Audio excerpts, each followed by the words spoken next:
membawa kemusnahan. Rasuah akan mencemarkan kehidupan anda.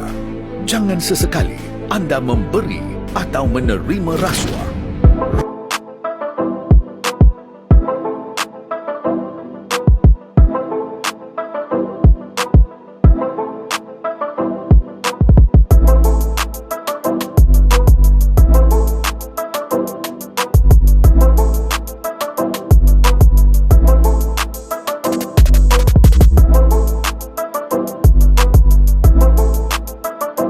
Assalamualaikum.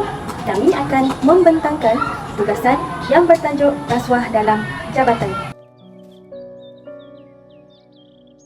Rasuah merupakan penerimaan atau pemberian suapan sebagai upah atau dorongan untuk seseorang individu kerana melakukan atau tidak melakukan sesuatu perbuatan yang berkaitan dengan tugas rasmi.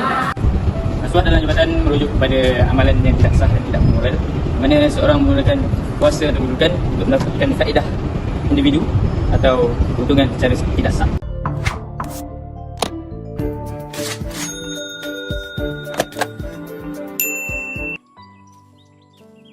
Angka teori, menurut Kamus Dewan Bahasa dan Pustaka 2017, etika adalah prinsip moral atau nilai-nilai yang menjadi pegangan individu atau kumpulan.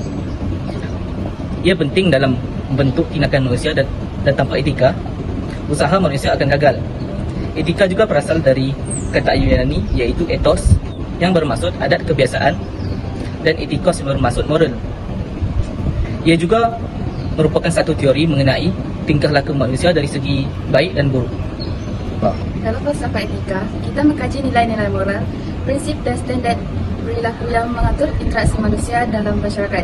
Falsafah etika menilai apa yang baik dan buruk, serta bagaimana kita seharusnya bertindak dalam berbagai situasi. Untuk kajian ini, kerangka teori yang dipilih akan berkaitan dengan isu rasuah dalam jabatan dan mengaitkannya dengan falsafah etika.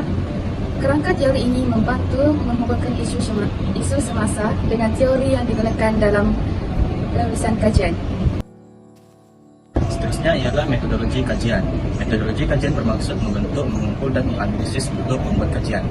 Mengkaji menggunakan kaedah soal selidik, iaitu mengambilkan borang soal selidik kepada responden untuk mengumpulkan data yang diingini. Responden juga dipilih secara rawat dari umur 18 tahun hingga 44 tahun. Isu semasa. Pengkaji memilih isu semasa yang bertajuk rasuah dalam jabatan. Isu ini semakin banyak berlaku sehingga NGO iaitu Badan Bukan Kerajaan mendefinisikan bahawa rasuah ialah perilaku kaki tangan yang melakukan salah berlaku yang melanggar undang-undang. Golongan ini menerima rasuah kerana alasan tertentu seperti mahu cepat kaya ataupun ekonomi tidak stabil dan sebagainya. Dalam Islam, amalan ini dilarang di sisi agama kerana menjejaskan sosial dan pertumbuhan negara. Bagi bahagian analisis dapatan, kami telah mendapatkan maklumat melalui Google Form yang telah disediakan kepada responden. Responden terdiri daripada pelbagai peringkat umur dan terdapat 15 orang responden lelaki dan 15 orang responden perempuan. Bagi analisis dapatan ini, kami telah menggunakan 5 pilihan jawapan iaitu sangat setuju, setuju, tidak pasti, tidak setuju dan juga sangat tidak setuju. Antara soalan yang diajukan kepada responden ialah adakah kecekapan perkhidmatan akan terjejas sekiranya perkhidmatan tersebut terlibat dengan rasuah? Bagi soalan ini, sebanyak 16 orang responden yang memilih pilihan jawapan sangat setuju iaitu bersamaan dengan 53.3%, manakala hanya seorang sahaja yang memilih pilihan jawapan sangat tidak setuju iaitu 3.3%. Dalam data yang diperoleh, sebanyak 20 orang responden yang telah memilih pilihan jawapan sangat setuju bahawa imej dan reputasi jabatan akan terjejas sekiranya terlibat dengan rasuah, manakala tidak ada responden yang memilih pilihan jawapan sangat tidak setuju. Seterusnya, pengkaji juga bertanyakan bahawa adakah responden bersetuju bahawa penguatkuasaan undang-undang yang tegas dapat mengatasi masalah rasuah dalam jabatan. Sebanyak 18 orang responden telah memilih jawapan bagi sangat setuju iaitu sebanyak 60%, manakala tiada responden yang memilih pilihan jawapan sangat tidak setuju dengan pernyataan tersebut.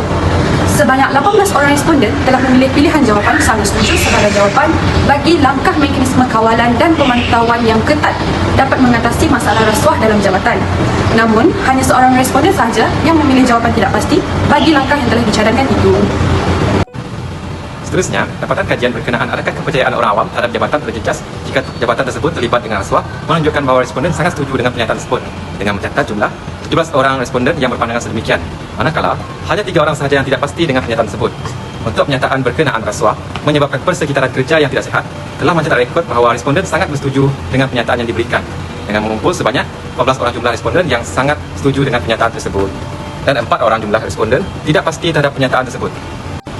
Bukan itu saja, kumpulan kami juga mendapatkan pandangan responden berkenaan faktor kegiatan rasuah, iaitu adakah rasuah memberi risiko penyelewengan dan isu keselamatan, dan kajian mendapati 17 orang jumlah responden sangat bersetuju dengan pernyataan tersebut, manakala 5 orang jumlah responden berpandangan bahawa mereka tidak pasti dengan pernyataan yang diberikan. Di samping itu, kami juga mendapatkan pendapat responden dengan pernyataan adakah rasuah mewujudkan diskriminasi serta ketidaksamarataan dalam jabatan, dan kajian kami mendapati bahawa 21 orang jumlah responden berpendapat sangat setuju dengan pernyataan tersebut dan 6 orang jumlah responden tidak pasti dengan pernyataan tersebut. Menurut Azman Abdul Rahman 2023, laporan Suruhan Pencegahan Rasuah Malaysia SPRM menunjukkan statistik tangkapan kes rasuah di Malaysia semakin meningkat, iaitu sebanyak 6.38%, iaitu 909 kes pada tahun 2022 berbanding 851 kes pada tahun 2021. Gejala rasuah ini juga semakin merisaukan sehingga menyebabkan beberapa faktor dan kesan timbul dan dalam jabatan-jabatan. Kepercayaan masyarakat terhadap integriti sebuah jabatan untuk amanah dalam menjalankan tugas dengan teliti dan juga semakin berkurangan. Siti Nurmala Amzah Muhammad Saleh Rahmat atau Ahmad dan Muhammad Azlan Shah Muhammad Syed 2002 dalam mengkaji tentang rasuah dan salah guna kuasa dalam sebuah filem yang menerangkan implikasi negatif terhadap gejala ini dalam sebuah jabatan atau organisasi. Oleh itu, kesan dan implikasi negatif terhadap kes gejala rasuah dalam jabatan juga semakin merisaukan dan akan membimbangkan masyarakat setempat. Oleh itu, tindakan dan langkah untuk mengatasi masalah ini juga perlu diambil oleh jabatan-jabatan dan pihak tertinggi. Penambahbaikan integriti dalam proses pengambilan dan kenaikan pangkat dapat membantu mengatasi masalah rasuah dalam jabatan. Namun, terdapat sebilangan kecil iaitu 8 orang responden tidak pasti tentang keberkesanan langkah ini. Majoriti besar responden iaitu 14 orang menyokong pandangan bahawa memperkukuhkan kod etika dan nilai teras dapat membantu mengatasi masalah rasuah dalam jabatan, dan tidak ada responden yang memilih tidak sebagai jawapan. Separuh daripada 30 orang responden iaitu 15 orang responden memilih sangat bersetuju bahawa membudayakan kepimpinan yang tulus dapat mengatasi masalah rasuah dalam jabatan. Kemudian sebanyak 6 orang responden tidak pasti bahawa membudayakan kepimpinan yang tulus dapat mengatasi masalah rasuah dalam jabatan. Dan tidak ada responden yang menentang langkah ini. Seterusnya, sebanyak 15 orang responden memilih sangat bersetuju. Sebagai jawapan bagi soalan apakah mendedahkan laporan keuangan dan pengauditan secara berkala dapat mengatasi masalah rasuah dalam jabatan, dan hanya 1 orang responden yang tidak bersetuju bahawa mendedahkan laporan keuangan dan pengauditan ini secara berkala dapat mencegah rasuah. Kita tahu bahawa gejala rasuah daripada pihak-pihak atasan masih lagi berlaku. Penyalahgunaan kuasa mereka akan memberi kesan yang negatif bukan sahaja terhadap diri tetapi juga terhadap masyarakat, jabatan atau negara. Dalam kajian ini, pengkaji telah berjaya mendapatkan jawapan daripada 30 orang responden untuk menjawab beberapa soalan yang dihasilkan dalam Google Form. Daripada hasil kajian ini, ramai yang bersetuju bahawa rasuah boleh mendatangkan kesan yang sangat buruk dalam sesebuah jabatan. Hal ini membuktikan bahawa rasuah adalah salah satu jenayah yang boleh merosakkan etika individu seseorang, sesebuah jabatan maupun negara. Rasuah membawa padah. Ingat,